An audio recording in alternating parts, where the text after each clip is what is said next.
वीरभद्र यानी साक्षात भैरव बड़ा विकट स्वरूप लेकर आए।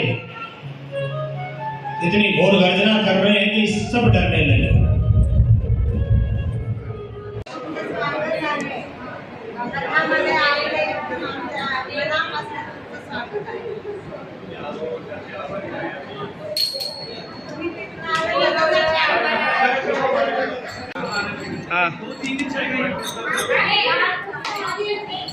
हाँ सर आ जाओ। हाँ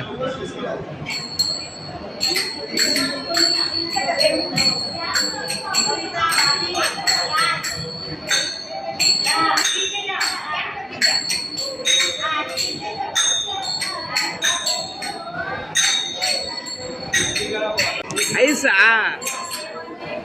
राधा कृष्ण ऐसा राधा कृष्ण ऐसा आ जाओ।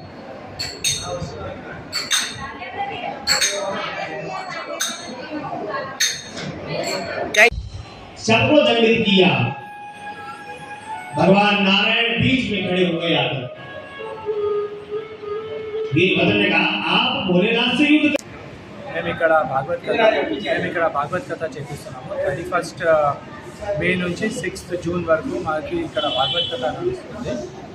हम लोग ये भागवत कथा साल में एक बार कराते हैं। जब भी होता है कराते हैं। हमारे निरंजन महाराज जी है जो इस भागवत कथा का पूरा सूत्रधार करते हैं।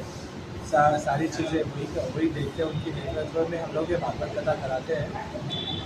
जिस किसी को भी भागवत कथा करानी होती है तो हमारे महाराज जी से कॉन्टैक्ट कर सकते हैं आप लोग। महाराज जी आप भी जय श्री कृष्ण, राधे राधे। आप सभी को सादर जय श्री कृष्ण। थोड़ा याद बात करो।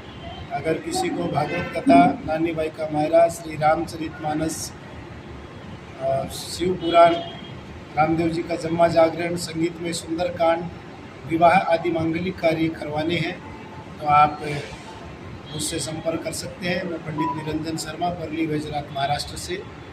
मेरे मोबाइल नंबर 9673929411 इस प्रकार रहेंगे। अगर आपको कोई भी मांगलिक कार्य करवाना है तो आप बेझिझक कभी भी संपर्क कर सकते हैं। राधे राधे, जय श्री कृष्ण। इंडियन में कितना ये भागवत कथा जो होती है 7 डेज के लिए करते हैं।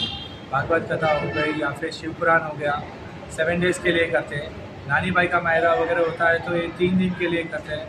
बाकी की अन्य कथाओं के लिए आप महाराज जी से कांटेक्ट कर सकते हो। How many years in the start Swamiji? Swamiji started almost all 10-12 years back.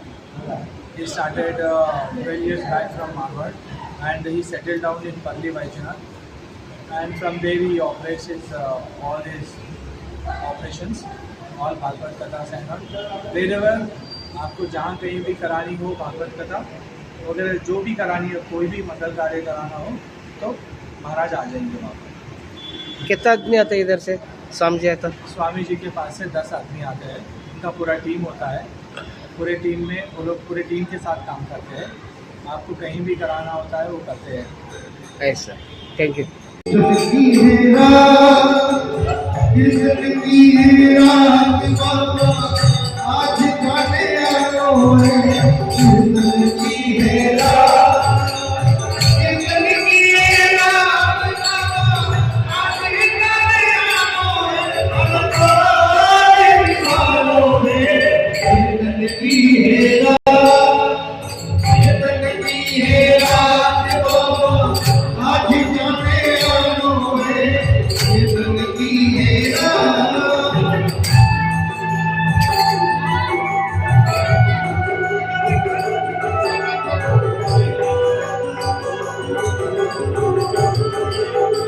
तो 60,000 सेना को साथ में लेकर आए। पता चला कि माँ अपने शरीर को शांत कर चुकी है।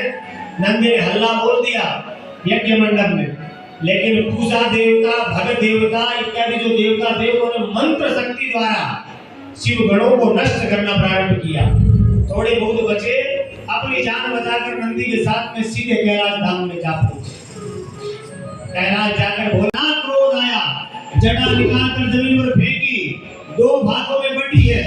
एक से वीरभद्र प्रकट हो गए और एक से साक्षात काली स्वरूप चंडी प्रकट हो गई। दोनों ने कहा क्या क्या करूं? भोलेनाथ ने कहा जाओ उस कल हरिद्वार में जाकर पूरे यज्ञ मंडप को तहस करो और दक्ष को दंडित कर दिया। वीरभद्र चला। अब जैसे जैसे वीरभद्र चल रहा है यज्ञ मंडप में अपशकुन बढ़ने लगे। अचानक जोर से हवा आई, चल रही अग्नि फूटने लग गई, भयंकर काले बादल आ गए, बरसात जैसा मौसम।